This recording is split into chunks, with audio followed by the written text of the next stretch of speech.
Hello, ladies and gentlemen, and welcome to the Nexus Gaming Series. I am Jay-Zon. Now, we've got a Division D West match coming up for you here. Lowered Expectations versus Chogall Chocolate Factory. Once again, got my expert testimony witness in here, Rabbit Penguin. He's going to give us the scoop on everything we need to know about how to play this game. Because I sure as heck am not gonna. How's it going, Rabbit? Going good. How are you doing tonight? I'm doing all right. It's Friday night. This is definitely one way to get the weekend started. Mm-hmm. Got any big weekend plans coming up, Rabbit? Probably gonna head to my brother's house and spend some time with family on Sunday for the Super Bowl. And Nice. outside of that, I don't think we have a lot of specific stuff planned. Kind of some nice downtime, random adulting chores, probably some video games. Got to do the video game. All right. Well, we've got for this Division D West match. It was Chogall Chocolate Factory winning the toss. Oh, by the way, thank you very much for the follow. King of Hots. Way to go. Oh, and Rabbit is a bit quiet. Okay, well, we can turn Rabbit up. That's easy enough. Gonna say, do I need to do that, or do you need to? Oh no, I got you. All right. We're gonna crank it up, as they say in NASCAR. So yeah, we see they took first pick for Chogall Chocolate Factory, lowered expectations, then choosing to ban out Sky Temple and Alterac. First Hollow and Garden of Terror being banned out by Chogall, and Dragonshire gonna be the first map pick here. Mm-hmm. I'm gonna let them know that we are ready to go. Looks like we got everybody in the lobby for this first one. And gotta give a lot of credit to Chogall Chocolate Factory here. It's well documented that he is not my favorite hero in the game, but their logo is pretty amazing. I'm a big fan of the logo, and they all have the correct Chogall Carbot logo up as well, the icon. Yeah. Portrait synergy on point for both teams. There you go. Gold stars all around. All right, game number one, Dragonshire. So this is a very heavy rotational map. You always got to have a good idea of how you're going to hold down these points, and the more sustain you have to be able to stay on these points in lane, the better. But unlike with a map like Braxis, where it's really all about sustain on these points, Dragonshire also has a lot of heavy wave clear priority to be able to get those quick rotations, and camp priorities can be a big deal too. Mm-hmm. Yep, lots of kind of split responsibilities on this map. A lot of rotations, a lot of 2 or 3v3 team fights periodically throughout the game. So. And there's a lot of different strategies that teams can use on this map in terms of what heroes to prioritize and how they want to play it. If you really go for the objective, if you kind of just play to stall it and split or side push. A lot of options here on Dragonshire. Yeah, right away we see a couple of solo laners being banned out. Alarak, that's got to be a comfort pick over on the side of lowered expectations. He's one of those heroes that either you play it really well or you don't play it at all. There's basically no in between with Alarak. Yeah, definitely a pretty steep learning curve for him, but can be a really dangerous hero in the right hands. Yeah, Vala going to be banned out here as the second ban out for CCF.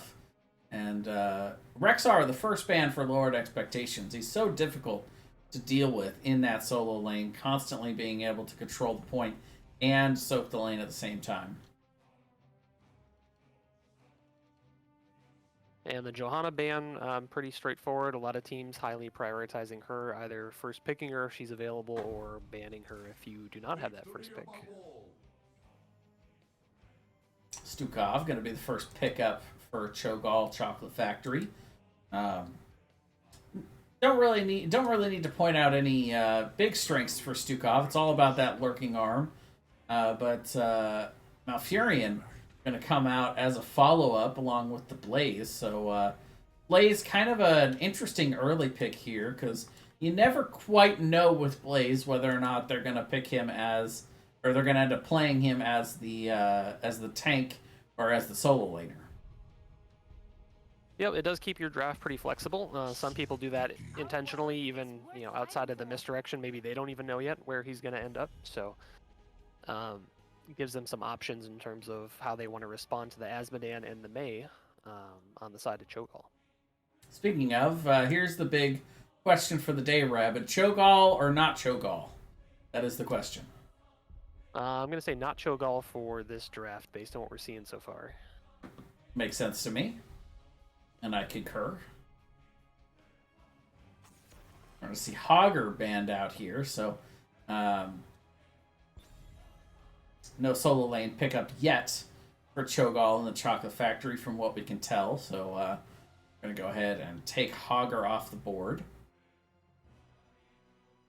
Makes sense. One of the stronger offlaners right now, and also really good at clearing the camps, either offensively or defensively, so he gets a lot of value on this map from that as well.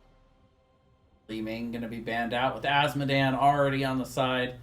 Chogall Chocolate Factory, they're going to go ahead and take Li Ming off the board, so they, unless a Chromie pick comes up on the other side, I think they're going to have the ranged poking advantage. Wait a minute.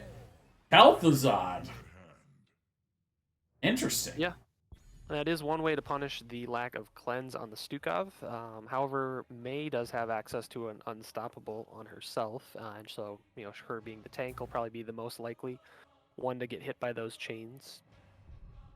It's hard to say how that's going to play out in terms of being able to combo them, but Uriel going alongside that is a little bit more unusual, unless that is also potentially the offlane pick.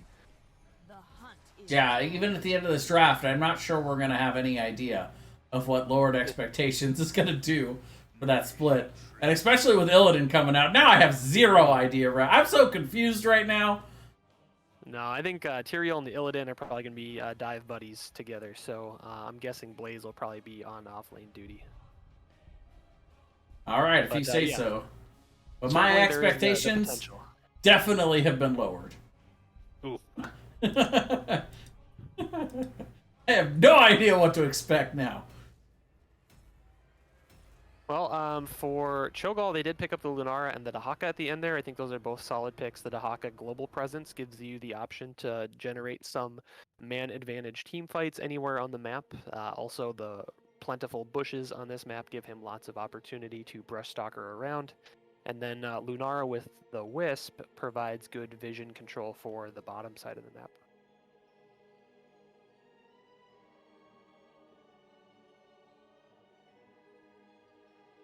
All right, well, let's get on into this game number 1 here on Dragonshire.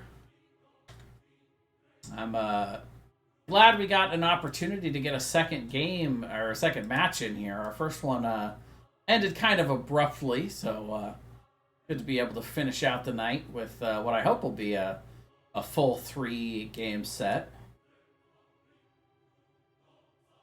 I don't really cheer for either squad, but I just hope for a good, even match and an opportunity to put on a good show for everybody. Yeah, it's always more fun when things are back and forth, and ultimately it's up to the teams. Hopefully everybody's. I think was it one of the captains said they weren't feeling well. Hopefully everybody's relatively healthy and doing all right tonight, but folks are playing sick, it can be a little bit harder to zone in and focus like you need to as well. Yeah, well, we definitely wish them good health and speedy recovery. But for now, as we get into game number 1, on the left, we've got Lowered Expectations. We've got Werewolf playing the Illidan.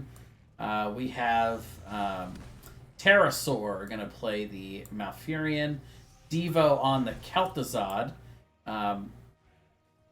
That Kid Kauk gonna be yes on the Blaze, and hold on, we've got the team fights starting already.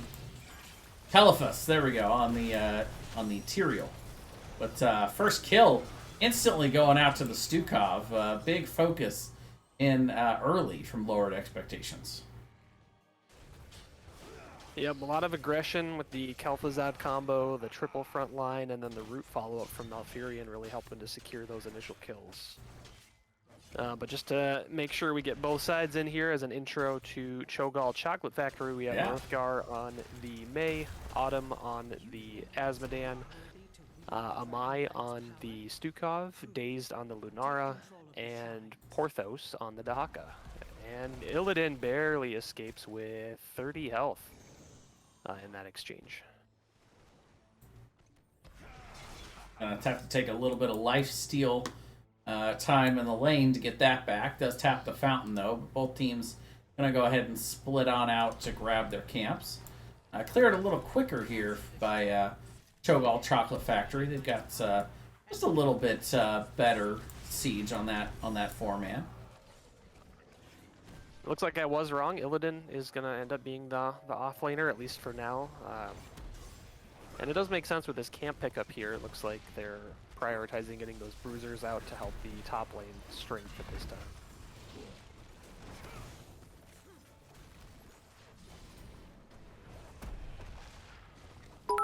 Right away, Azmodan throwing out the wave clear. Casting.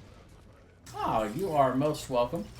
I apologize. I had to turn my notification guide off there. Oh, the dunk comes down onto Kel'Thuzad. So yeah, we'll check in on those alerts in between games. But thank you very much for the cheer. But big damage on the bot side, and already side of Chogall Chocolate Factory getting the advantage in the bot lane. First blood did go over to Lowered Expectations, but evened off now here as both teams get their level 4 talents and onto level 5 already. Yeah, Chogall does have a little bit of an XP lead, but it's evening out rather quickly here. Illidan getting some good damage in on the top wall here as well. Might pick up a tower or two in the meantime. How about 82 stacks already on that Azmodan? Sorry, 92 stacks. Yeah, he's putting in the work. Good dunks. That last one that had picked up the Kel'Thuzad as well.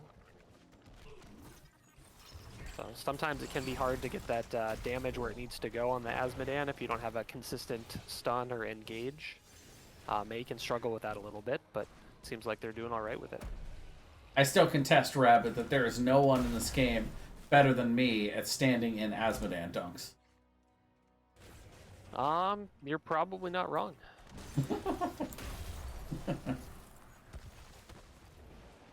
Only there was a talent you could take that would give you an advantage from that. Maybe playing Zarya more often, that could help. Ooh, yeah. There you go. Like a decreased blink on Li Ming. Decreased cooldown, I mean. Dazed, meanwhile, trying to cap, but down bot, we do see Telephus able to grab the point. Yeah, Lowered Expectations kind of briefly taking control of both shrines for now. But I'm not sure that they can safely take the dragon without risk losing one of these two sides. Sleepy Roots coming out onto Stukov on the bot side. Does get hit by the root and then the charge, but all the way back on the wall. A little hard to follow up that far into the lane. Yeah, I think I was reaching a little bit, given that he was already inside of his gate, but definitely good to look for those. Lunara was middle as well, so they didn't quite have all 4 members down in the bot lane. She had to back, heading back to mid though for now. Azmodan gonna go ahead and back for some mana up top. Illidan still faring pretty well, but Dahaka starting to even this up a little bit. Has so much sustained healing from all of that essence. Drag. Yeah, hits the drag. Gonna pull him back, but evasion does come up for Illidan there to block those couple of tower shots. Teams are kind of skirmishing over this bottom point. Meanwhile, Blaze working on the giant camp there for lowered expectations. Ooh. Malfurion barely walking away from that dunk. The big dunk. Meanwhile, Stukov getting kind of low, having to waddle his way on out of that. Werewolf going to take the top shrine. Yep, Control going to go back over to lowered expectations. Blaze is hanging out middle. We'll see if he can cap this or not, or if the minions are going to get distracted, but looks like he'll have easy access to it. Just enough before Lunara is able to get that damage in. Yeah, Dazed almost able to stop that, but meanwhile, camp will be captured on the bot side, so this could actually supply a little bit of extra counter siege onto this push coming in from the side of lowered expectations. Yeah, that's interesting timing. I don't know if that was intentional or kind of happenstance that the Giants came to kind of help with the Dragon defense, but that works out. Unfortunately, Mei goes down to the level 10 engage from Material.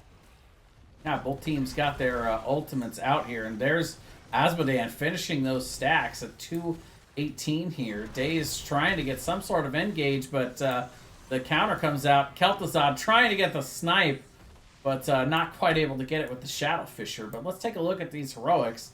We've already mentioned Kel'Thuzad's. The rest of the team looks like it's Hunt along with the Bunker. Malfurion's got the Tranquility and the Judgment coming in. Meanwhile, for the side of Chogall Chocolate Factory, they've got Isolation, Leaping Strike, Massive Shove, the Tide of Sin, and I can never remember Maze. Snowball. There we go. Snowball. There it is.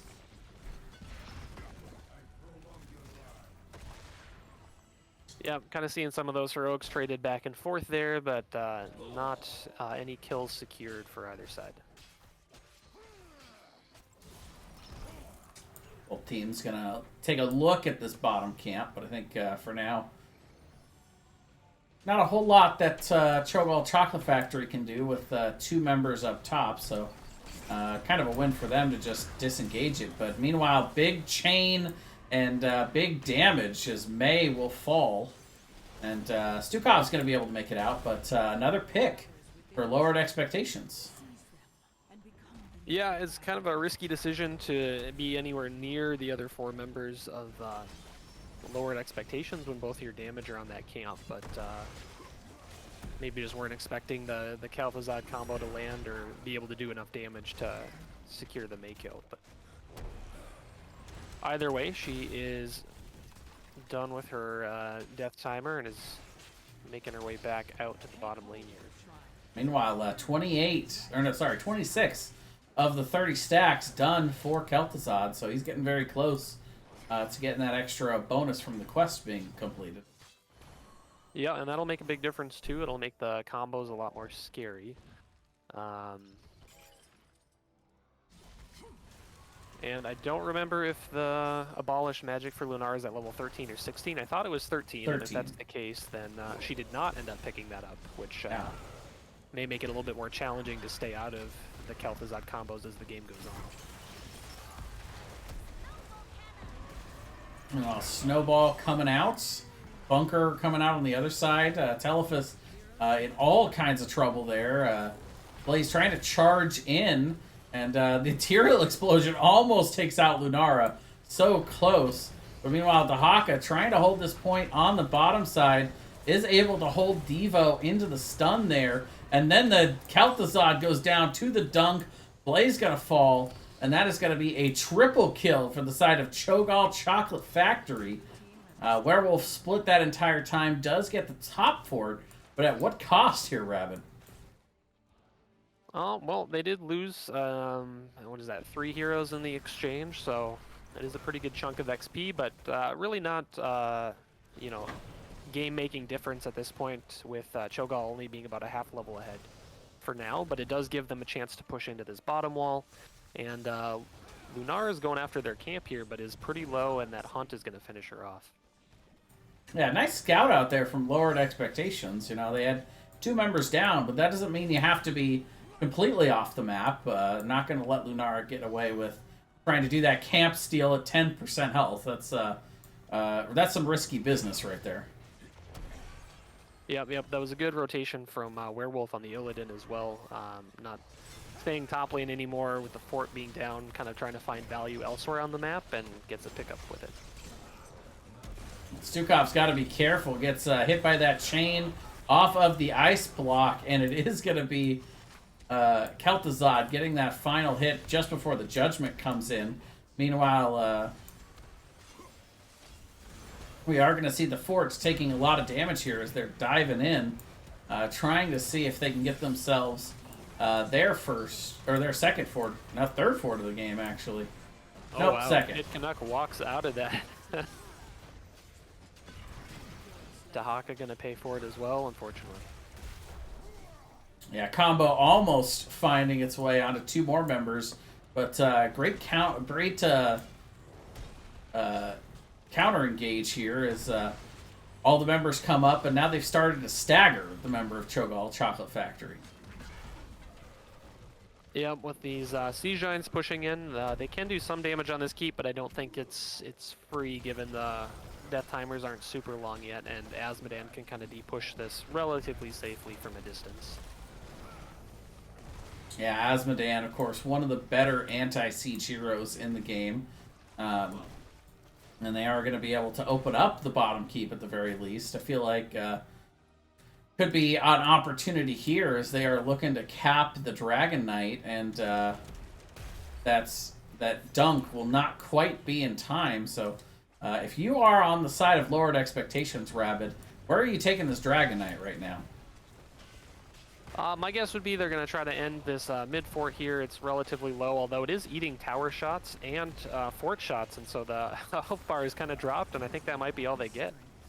Wow, yeah, that thing went down real fast, but there's the chain into the Tyrael stun, and Lunara going to be able to leaping strike out, but that is going to be a dead May once again, and look at the hunt! Never mind, Lunara does not make it out. Double kill here for lowered expectations as they're pushing in to the mid keep. Illidan looking for more, and he finds it. Yeah, Werewolf living on the edge, but also dying on the edge there as Autumn comes in with the big dunk. But still 1 for 3 as they are trying to push into this mid keep. Another big dunk, and that is going to be the 400 stacks completed. So at this point, Autumn is done scaling with that Globe quest. Yeah, and that will make a difference for Chogall. I think the main adjustment that they need to think about maybe is just finding a way to survive that initial combo. Just a lot of CC, a lot of damage coming out, and so if they can find some way to get out of that without losing any team members, I think the dunks will start kind of snowballing the fights a little bit harder for them, giving Autumn a chance to weave in maybe 2 or 3 dunks into the team fight instead of having to kind of retreat after that initial pick. I see what you did there, Rabid. Yep. They're snowballing the fights. Maybe. I see what you did there, too. Wow, that's... All right, I'm done now. Clever guy, this Rabid Penguin, I'm telling you. Camps being taken all over the map. Both teams get a little bit of downtime here, but level 20s online very soon here for lowered expectations. Chogall Chocolate Factory. Mid, they could think about invading this camp with level 20, but looks like they're not really positioning for it. Maybe just trying to secure the dragon with the 20 advantage instead. Werewolf going to go ahead and grab the top. And multiple members coming up here top. Werewolf's got to be careful. This is going to be leaping strike out. The slow coming out as well. The tongue is going to be the one to secure it, though, as that's going to be a pick for the side of Chogall Chocolate Factory. I really like that call. It does look like lowered expectations are going to go ahead and try to take advantage of that heavy rotation to top, though, as they're going to march on in and get themselves this bottom keep. Yeah, at this point, though, I think for Chogall, that's sort of, the best you can hope for at this point. without the level 20s, it's sort of hard to defend that to keep, and into the Kel'Thuzad combos that can be dangerous as well. So this should get them top fort, I think, with that camp push, or at least a good chunk of it, and the XP from getting the Illidan kill gets them a little bit closer to level 20 as well. Yeah, meanwhile, they'll be able to go to the bot side, cap the bottom shrine to keep any hopes of lowered expectations getting this Dragon Knight capped. But Illidan is back up in 4 seconds, so both teams now with their level 20 talents. And Chogall Chocolate Factory going to see if they can secure themselves this bottom fort. They'll be able to do that rather easily. A little bit of a ring around the rosy situation, though, with lowered expectations. Seeing the bot push, they choose to push onto the top keep. Gotta be careful on this top keep. We call this the Bridge of Death for a reason.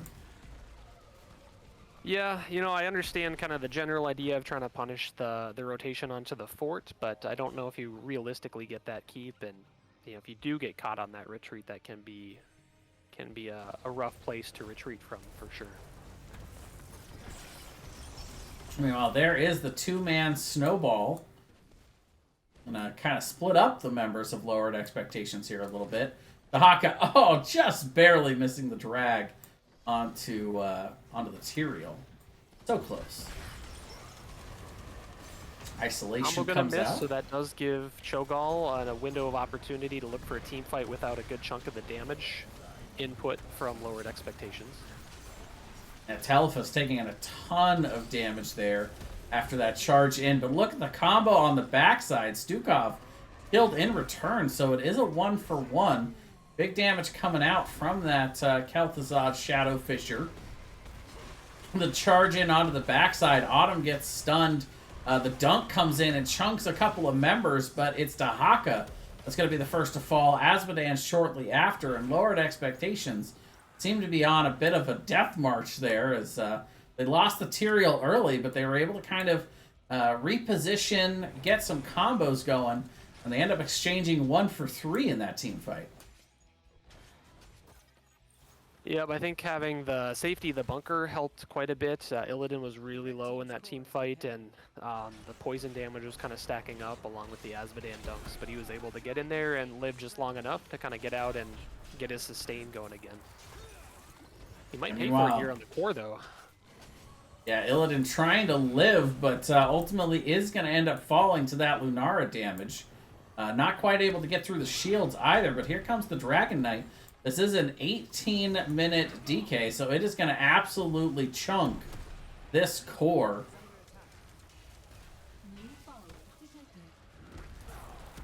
Yeah, and currently Chogall doesn't really have access to any percentage damage, which just really makes that kind of late game defense into the Dragon Knight pretty tough. And there it is. Dragon Knight is enough to take down the core. And game number 1 going to go over to lowered expectations. Honestly, Rabbit, my expectations are starting to rise a little. That's fair. If you start low, though, there's only one way to go, and that's up. That's right. Hey, it works on dates, right?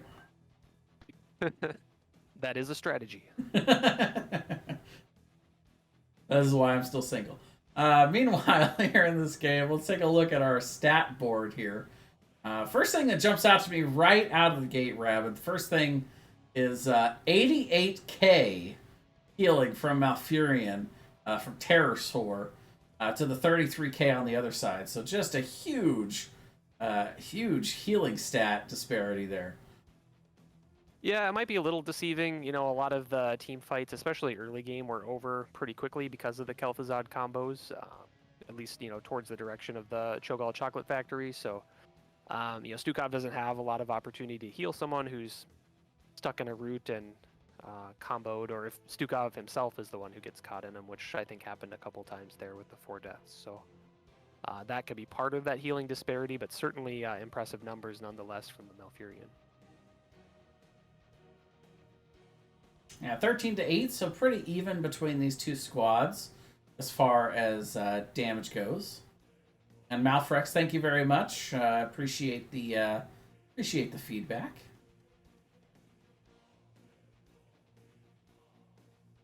And let's go over some of these activity alerts here real quick. Lean and Clean Gaming, thank you for the follow. Spud Max, thanks for the cheer. You're definitely welcome for casting. I'm having a lot of fun too, so glad you guys are enjoying it. King of Hots, Conflicted Hots, Porthos, Lorania, thank you all for the follows here in the last hour. And gotta give a shout out back to the Lime Bus for giving us a shout out earlier for that raid from the first game. But taking a look at the talents here, Rabid, anything stand out to you as far as the builds that these players were going this game? Lead and Clean did mention that Stukov does have the talent that heals whenever someone is rooted or stunned, but it looks like he chose not to take that talent. So that could be one potential adjustment into the Kel'Thuzad. I don't know if that heal is enough to make the difference in some of those combos, but certainly could make an argument for it, I think. Judgment is always an interesting one. I think at higher levels of play, you always see Sanctification, but with kind of the aggressive divey style comp with the Illidan and the Kel'Thuzad combos, I think the Judgment helped secure or set up a lot of those kills, especially in the mid game. A lot of value there. And then talked about Bunker in that last team fight, but in general, I think that also saved from a lot of the Lunara damage over time as well. So on the side of lowered expectations, I think their heroic choices and talents in general all synergized really well and made it kind of easier to make life difficult for the Mei and the Stukov on the other side.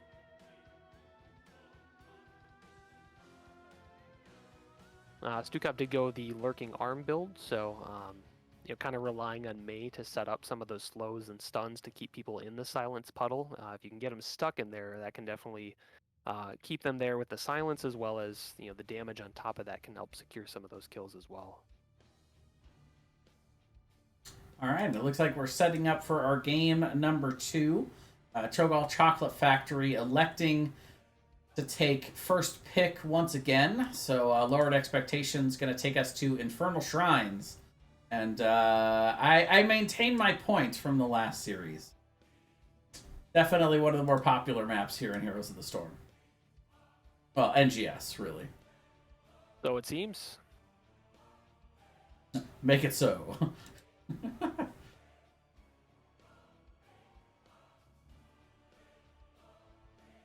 Looking back at the chat, Lean says that Chogall Chocolate didn't really have sustained damage. Hard for them to secure kills. Definitely agree with that. Lunara certainly is sustained damage, but it is damage over time, so you don't get the kill in right away. And then with heroes like Illidan, where they have their own self-sustain that's based on healing through that poison damage, it does make it really hard to secure the kills in between the Asmodunks.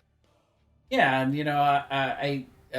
one of the cool things about Lunara late game is she gets a lot of extra siege and a lot of extra kill potential as those talent tiers start to stack up. But before 7, before she gets Choking Pollen, she has basically no kill potential. She needs all the help in the world to secure kills. And by that point in the game, if your team's not kind of pushing the envelope with you, you could start to get a little bit behind. I feel like that was definitely the case for Chogall Chocolate Factory. They were not quite able to keep up in the rotations, and they lost those first couple of Dragon Knights, and it just kind of started to snowball, as you had mentioned. Yeah, I think it's hard too for Mei as a tank sometimes, especially into higher mobility heroes like Illidan, to get consistent peel or stuns. The Dahaka, I think, had some great tongues that game. So when he was present for some of those team fights, I think that helped a lot. But tank that can maybe more consistently set up the DPS can make some of those team fights a little easier, or at least help them kind of peel back in some of those situations if someone does get caught in a combo. All right, well, we're going on into game number 2 here, Infernal Shrines. This was, of course, the map pick for lowered expectations, and definitely got to focus on the wave clear here on this map, the little shrine monkeys that you got to take down to be able to get the get the Punisher out. Always a main focus here. Another good map for Asmodan with his ability to just constantly snipe those on any part of the objective. And Stukov going to be the first ban out here for the side of Chogall Chocolate Factory. Yeah, the silence can be problematic on some of the shrines in particular, especially the ones that have more limited points of access. Top Shrine is one in particular that just has only a couple ways that you can access it, so having to walk through a silence puddle to either get into or out of the shrine can be tricky for some comps. The Johanna ban in response, pretty straightforward, kind of respecting her strength at this point in the meta, and then Vala, always a solid DPS and can kind of snipe some of those Shrine Monkeys as well, especially with the multi-shot. Yeah, and this is one of those few maps where I would consider going multi-shot build just for that fact. You can get a lot of easy stacks on this map with the Vala because you're constantly fighting over these shrines and in these tight spaces. And it seems as though Lowered Expectations agrees with me. They're going to take the Asmodan out, and the only good Asmodan is a banned Asmodan. That's pretty similar to what Dingo Hots commented earlier, but just in regards to the Chogall. The only good Chogall is a dead Chogall. Yeah, exactly. Get one step further. Yeah. Not just banned. Get him all the way out of here. just kill him off. He's my least favorite character in this show. Let's just kill him off and be done with it. May gonna be the pickup once again over on the side of Chogall Chocolate Factory. So definitely seems like a comfort pick over for that squad. But she gets a lot of value here on this map too, being able to really close off one point with that Blizzard. But seems like a return to the last draft so far. A lot of similarities so far in our first three picks. Yeah, heavy prioritization on the May, and it seems like Lowered Expectations felt like their draft performed pretty well into that last game, which makes sense given the outcome. So it'll be interesting to see what Chogall Chocolate Factory adjusts in their draft. Looks like we get a Sylvanas and a Raynor for the backline damage. I'd like to see something with relatively consistent CC in one of their other two picks, if not both of them, to help kind of peel the Illidan, give them a little bit more control in the team fights that I think they were lacking last game. Yeah, that typically is one of the big jobs of the support player. And I was actually about to bring up Brightwing, but apparently Lowered Expectations, realizing what a counter that can be to the Illidan, they're going to go ahead and take that polymorph and that global opportunity away here in game number 2. Yep. Point and click CC is always very strong against high mobility heroes. And having it on a range is even better. So Brightwing pretty strong in that aspect. There are a couple of other heroes that do have point and click CC that could still be drafted. So we'll see if they opt to go into those or if there's other directions they want to take their draft. Seems like Chogall Chocolate Factory is kind of tired of seeing the dive continue on, so they're going to take away one of the best dive tanks in the game. Doesn't really stop them from playing Tyrael again, but Diablo can be so good on this map. There's so many different angles that you can find around these shrine fights, but there it is, Tyrael Kel'Thuzad. So Lowered Expectations is like, well, it worked last game, so let's run it back again. I'm going to go out on a limb and say we might see a Malfurion. Malfurion? Yeah, I would not bet against you on that one. If I really wanted to let people earn doubloons in the chat, I would do a quick bet on that one, and I'm pretty sure everybody would be putting all their doubloons in for Malfurion. But we are going to see a couple of holy picks here, as Yrel and Uther come out to close out the draft, and I think they heard you with the hard CC request. Uther, definitely one of the more prominent stun heroes in the game, so much to the point that even as a healer, he gets that tanking statistic on his board. Yeah, having access to that point-and-click CC is very strong. The D-Shield, the Cleanse are good into the Kel'Thuzad. The armor can be helpful too, so I think it's a solid pickup. Um, they are going to have to be careful, I think, about playing into the sustained damage from the Illidan, but I think the Yrel will also help defensively, and it kind of depends on what talent she opts into, but there's a lot of defensive tools that Yrel has as well to keep the Sylvanas and the Raynor alive if needed.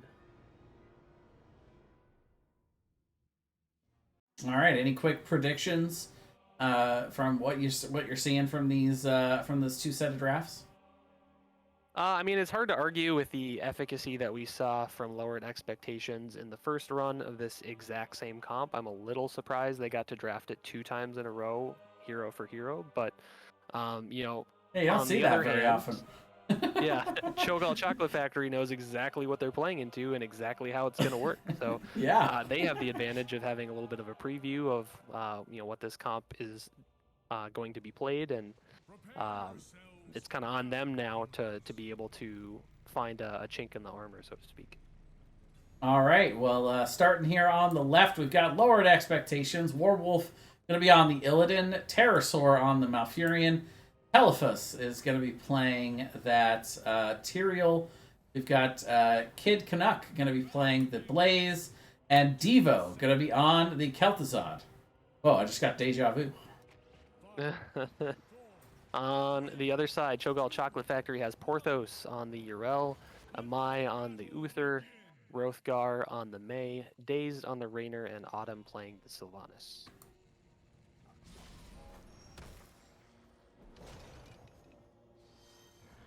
All right, so both teams going to go ahead and walk their way on into mid for the customary 5v5 fight to start this one off.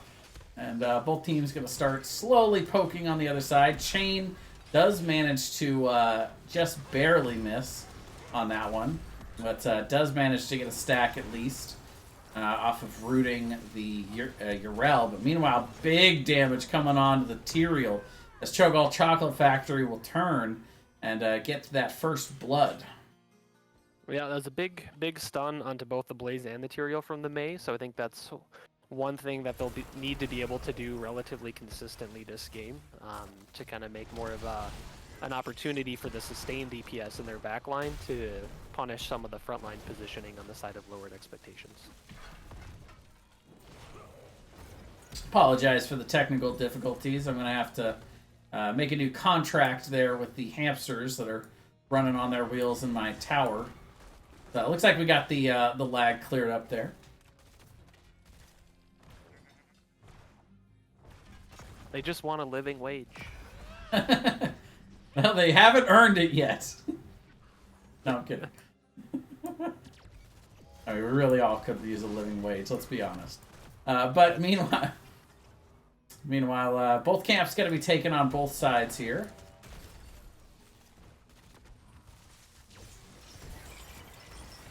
Roots coming out. Chain hitting 1. Up to 5 stacks already for Devo here in the first couple of minutes. And trying to stop the escape there. I think Devo was expecting everybody on Chogall Chocolate Factory to exit out the back side of that. But gotta give them a lot of credit. They stood strong. They're going to take that camp. And aren't too afraid of this combo, even after having a bit of a struggle with it last game. Yeah, they're definitely not playing scared. And I think kind of avoiding that Blaze stun and him coming in at 50% health helped them maybe get a little bit more confidence in that fight and push back in once some of those combo pieces were out. Big damage coming out on to the Malfurion, but they'll be able to back out for now. Chain comes out, hits 1, but doesn't make the connection. Meanwhile, rotation up here, gonna force the Blaze to charge on back. But up top, you see Werewolf kind of doing the same thing that they were doing last game. Just kind of getting that push in, staying consistent in the lane. Yep, chipping away at the front towers. Both of them are fairly low, 50% or lower, and not really much scratched on the top wall for lowered expectations. Top camps being done by both teams. A little bit of a rotational advantage there for Chogall Chocolate Factory, but that does leave the opportunity open for this bottom shrine.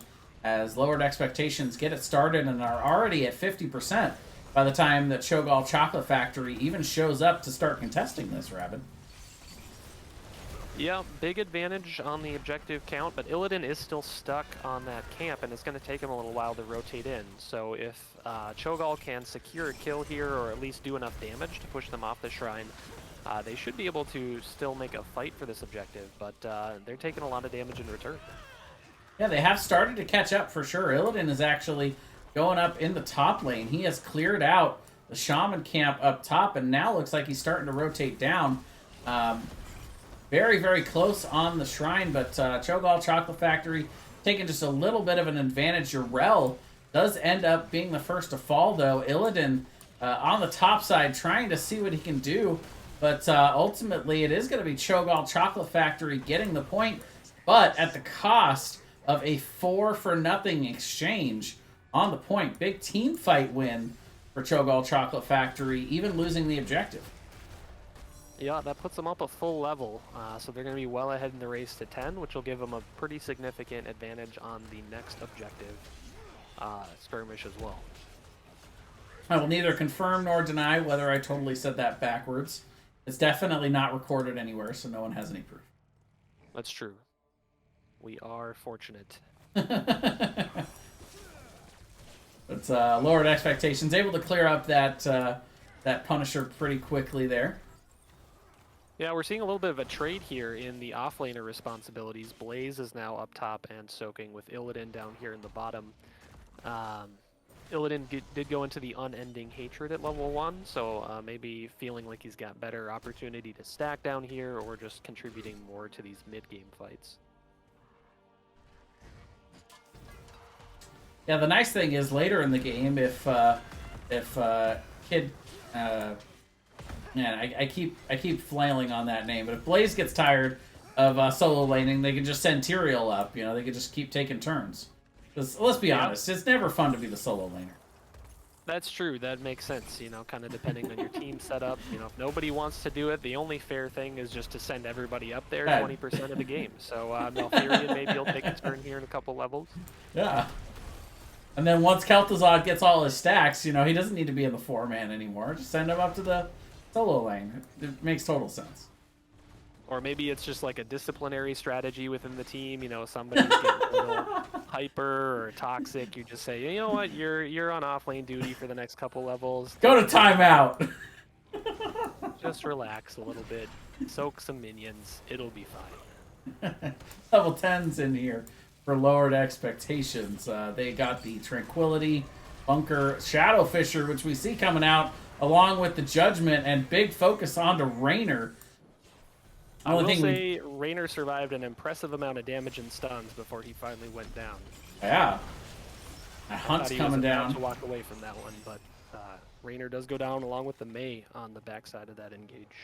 Yeah, nice double kill for Lowered Expectations, but in come the level 10s for Chogall Chocolate Factory. They're going to go ahead and take that Ardent Defender along with the Blessed Shield, Snowball, Wailing Arrow, and Raynor hasn't picked yet, but I'm expecting to see Hyperion, and there it is.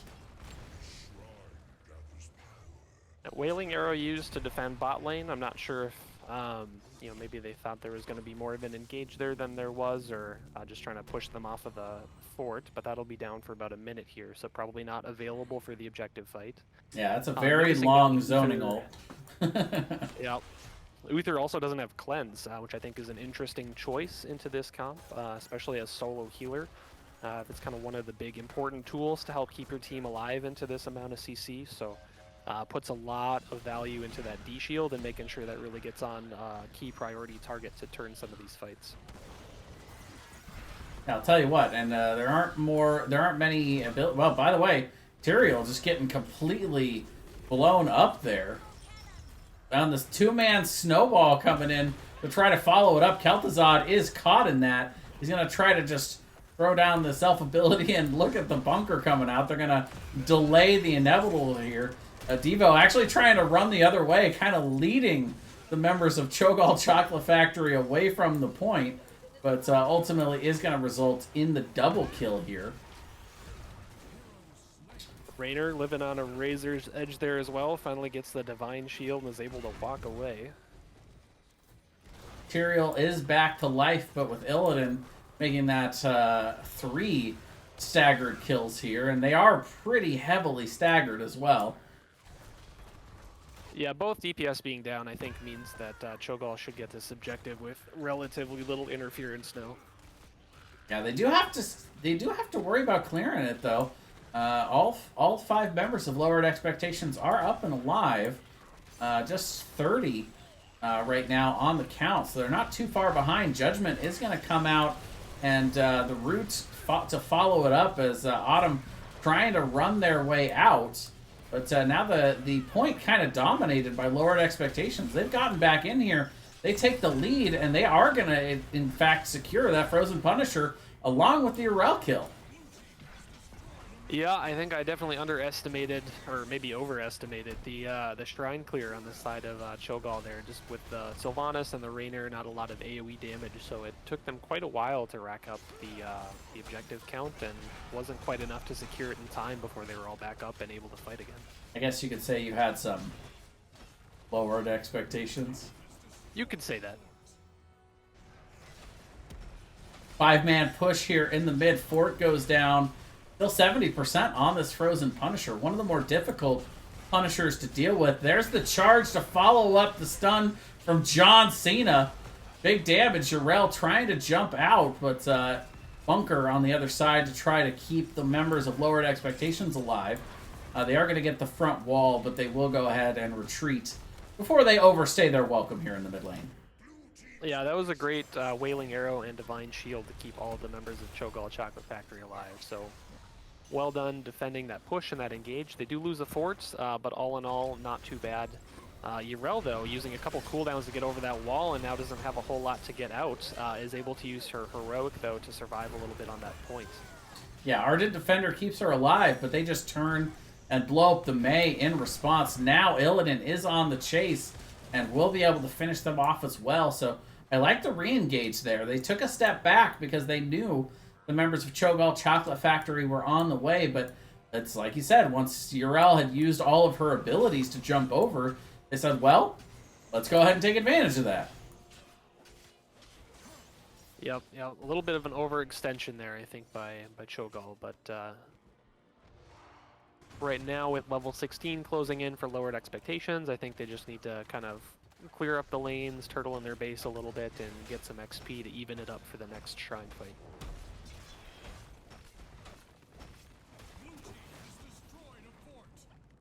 The third and final fort going down. Lowered Expectations kind of getting the advantage here on the map early. They're looking to close this one out and get us off to an early night here, Rabid. Trying to make sure I make my dinner reservations. Definitely the comfortable lead at this point, but certainly not over yet. Trying to think if there's any particular late game talents that'll really change how some of these team fights have been going for Chogall. Uther, I suppose, does have the team-wide Divine Shield at level 20, so kind of depending on what talent they go there, that could give them access to get out of some of these combos if multiple people get caught. Speaking of getting caught, big damage onto the Mei. The D-Shield does come out, so Mei... Oh, just Not barely. Oh, so close. Dazed getting very, very low, but he'll be able to just barely avoid. But yeah, how about the 3-man stun in here from Blaze, and big damage coming down. They've got the Shaman camp still pushing. They've got a wave behind it, and Lowered Expectations going to secure this top keep. Particularly efficient take for them because this next shrine up in the top lane, this Punisher is going to be marching right down this top lane.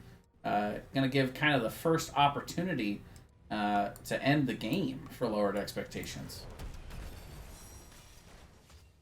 Yeah, and I think if you are Chogall, you really have to look and see, you know, we're level 16, they're on the same talent here. We got to fight for this shrine, or, you know, it's potentially game for us. But they're not really positioning in a way that suggests to me that they're thinking about doing that they may instead be choosing to defend this objective and not try to contest.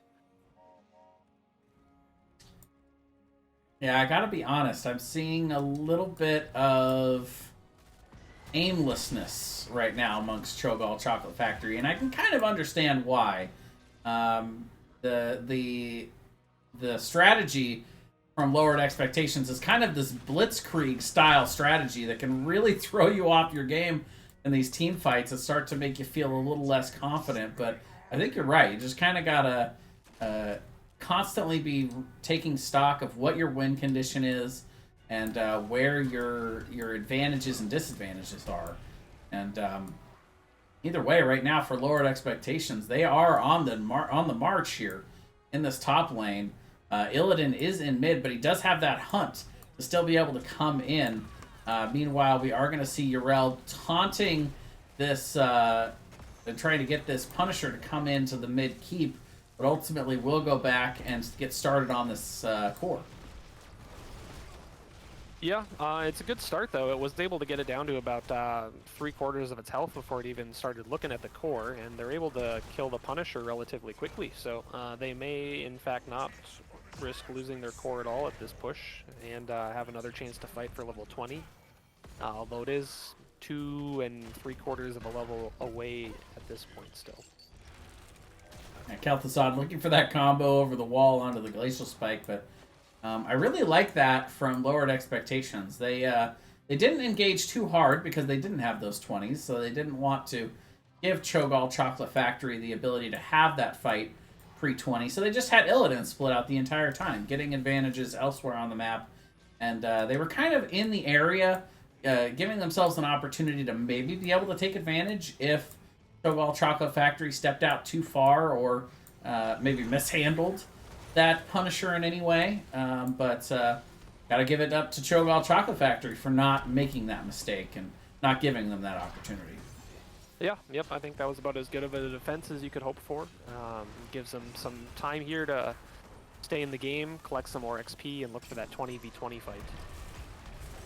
Big combo coming down, the Unstoppable and the Wailing Arrow coming to try to give them a little space. Illidan does charge in, but the D-Shield is going to get Sylvanas out. So everybody on the side of Chogall Chocolate Factory living for now, but the Keep is taking some pretty heavy hits here. Yep, I think you just gotta give the Keep, kind of call it a lost cause at this point, especially given the level 20 advantage, and just, you know, again, kind of like with the Punisher, turtle up at your core, and Blaze goes down though. They are able to find a kill. Yrel pays for it in return. Yeah, Kel'Thuzad hitting the combo big time, but you know what? When you're down 3 levels, Rabbit, I'll take that 1-for-1 exchange any day of the week for the XP, but the Judgment comes in, and Mei is in all kinds of danger, so the side of Lowered Expectations hanging around here. Going to make it a 2-for-1 exchange. Big damage coming out onto Sylvanas. She's going to get walled off and then comboed and killed, and that is going to be 2 more kills for Lowered Expectations as they're going to look to finish up the core and get themselves a domination here in Game 2 on Infernal Shrines.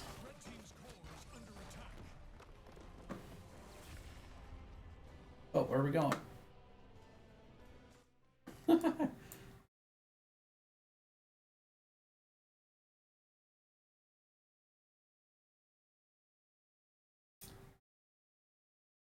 Oh, there goes the game, Rabbit. Game crash.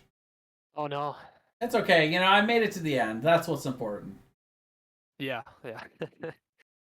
Best case timing, I guess, if that's gonna happen. Yeah, if it's, you know, if your game's ever gonna crash as a caster, let's crash it after the game's over.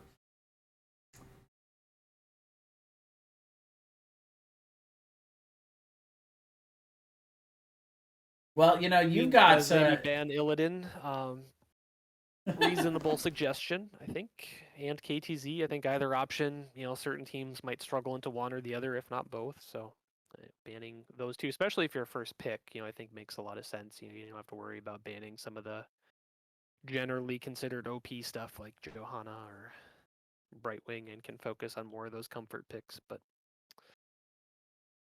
Maybe they thought that some of the adjustments they made in their draft would be enough to manage that. I think, again, depending on some of the talents you pick, it's possible that that could have been the case. I really think Cleanse, missing from the Uther was something that could have made a difference in some of those fights, having another button to save someone who's CC'd instead of only having the Divine Shield and the armor from his basic abilities. But Sylvanas does get a self-cleanse late game, so that might have been part of the thought process, but it seemed like they did still have a hard time with the amount of CC that lowered expectations drafted.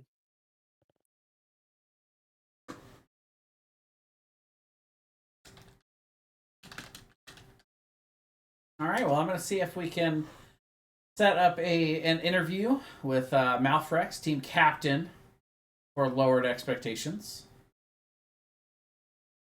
Due to the name, though, Rabbit, I'm not going to hold my breath.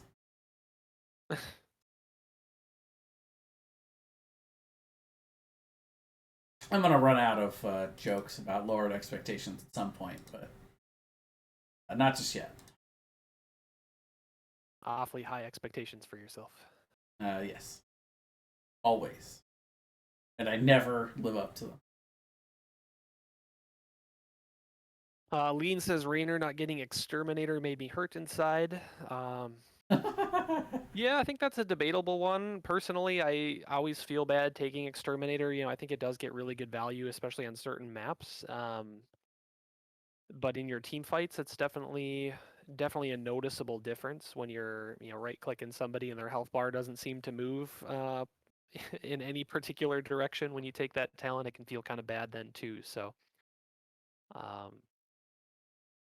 but definitely would have made a difference with some of the defense. Being able to clean up the Punisher and then clearing out the shrine as well. It might have made a difference for them on that one objective where they had more of an advantage, and it just took them so long to clean up the shrine that lowered expectations were all able to come back and retake that objective. But maybe there's other benefits to it as well that I'm not thinking of. Some of the split push with the camps and stuff can get some value, but I'm not sure if that would have made a complete difference in terms of kind of how the game went this time. All right, well, it looks like we're being instructed to grab Pterosaur. So let's go ahead and hop down into one of the NGS lobbies. See if we can meet them up for a little interview here. All right.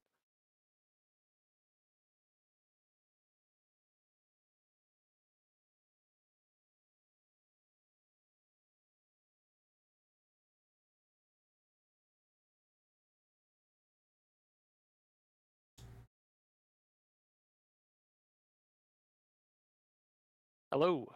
My boss, Malfrex, just sent me over here. Aha. Did he mention any particular reason? He said there was an interview. If there is no interview, then I will go back to my home. I was just kidding. Sometimes you get called to the principal's office, and you don't know why, but you go. Well, it's clearly because you're in trouble. We all know what it means when you're called to the principal's office. Always. I knew it. I would have asked for a pay raise with those increased responsibilities myself. Yeah, you know what? We'll put that on my resume that I got called to the principal's office more than the rest of my team. So there you go. It's all on how you spin it. Yeah, when you're a free agent. When you're a free agent in the future, you can be like, did the winning interview in week 1 Well, free agent is right because the rest of my team fed game 2 and I didn't die once. So I'm going to have to find a team that doesn't die as much as those guys. It is a struggle. Rabbit would know. I'm on his team. Sometimes you got to feed a little bit. Got to find the limits. The need to feed. All right. Well, congratulations on the big win. Definitely the way you want to start off on week 1. I wish this is how we would have started on week 1. But you guys looked really good out there, and that might be the first time that I've ever seen somebody get the same exact draft in games 1 and 2. We were wondering how we were going to pivot, right? Because we were like, we shouldn't get this again.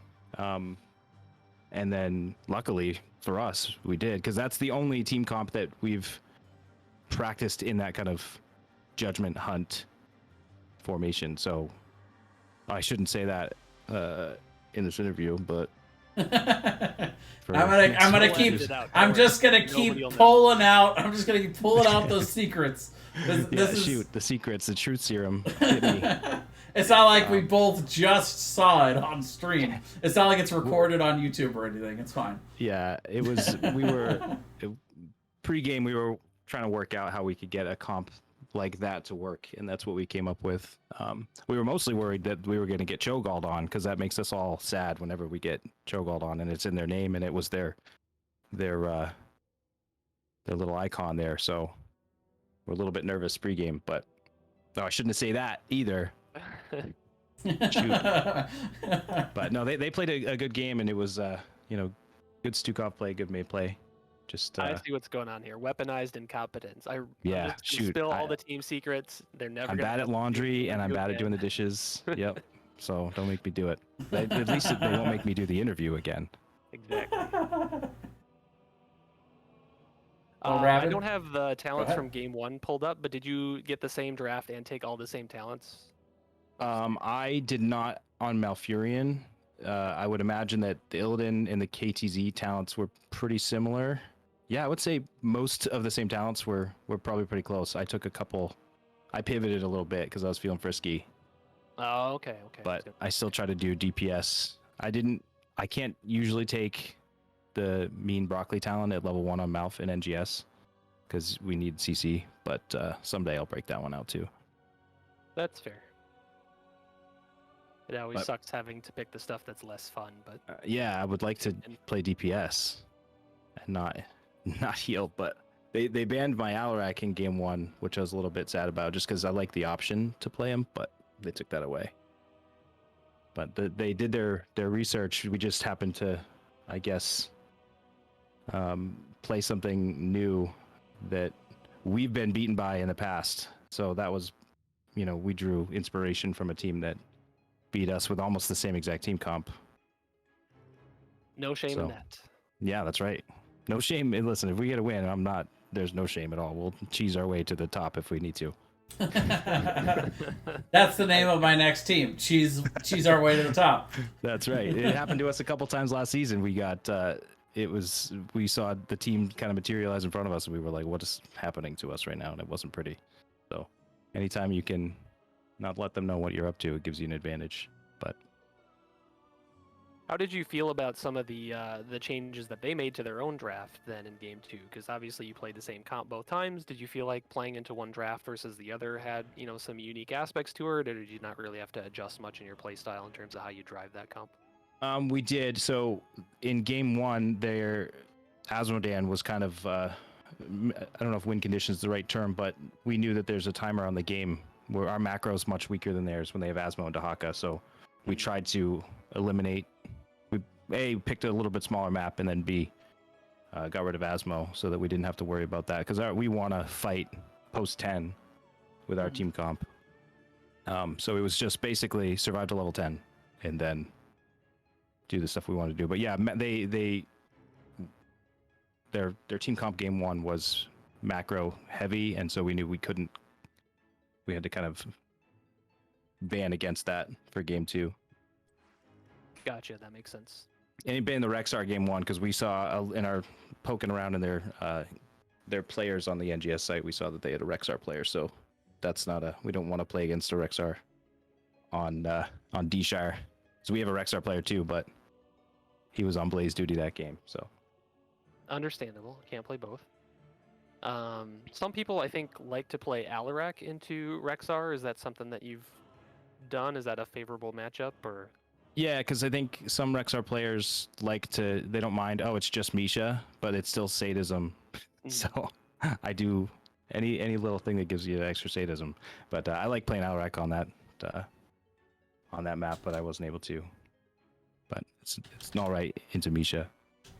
Well, maybe next time the other team will ban Kel'Thuzad Illidan and you'll get a chance to play. I hope. Yeah, that's actually. I hope no one bans Illidan and Kel'Thuzad. Hopefully that went through. Yeah, maybe you can set a record for most number of games in a row. Team plays the exact same comp. Yeah, that's it. We're gonna have to change our team emblem to just the screenshot of our draft. Yeah, a little shout out real quick if I could to the other team. They played they played us well and made us work for it. So it was a lot of fun. And Yeah, thank it you for was- not banning Illidan KTZ. Yeah, I was just about to say, if there are any shout outs that you want to make before we let you go, the floor is definitely yours. I appreciate that. Yeah, shout out to Chogall Chocolate Factory and then Lowered Expectations as well. We had a little bit of an audience watching on your stream, so we always appreciate the support from those guys, especially Dingo. He's the team mascot. Love you, Dingo. It's with the name. I love it. All right. Well, thanks for coming in. Thank you guys for casting as well. We appreciate that. Yeah, it was our pleasure. It was fun to watch you guys. It might have to be a combo that we try out one of these days. I'm always looking for an excuse to embarrass myself on Illidan. Do it. Just playing Illidan is embarrassing, and Werewolf's not listening because he had to go to bed. But we can say it that there is shame underneath that eye mask that he wears. 10,000 years worth of Yeah, shame. 10,000 years of shame. Yeah. All right. Well, thanks for coming in with us. Congrats again on the big win, and hope you have a good night. Thanks. Appreciate you guys. All right. Well, that is going to do it for us for this cast, Rabbit. Unless there's anything else you want to add before we head on out. Nope, nothing I can think to add on to that. Fun series to watch, and hopefully Chogall Chocolate Factory is back to full strength in a short period of time. Sounds like they were maybe scrambling a little bit with some personnel shifts in their team, so it's always disappointing, but there's always next week.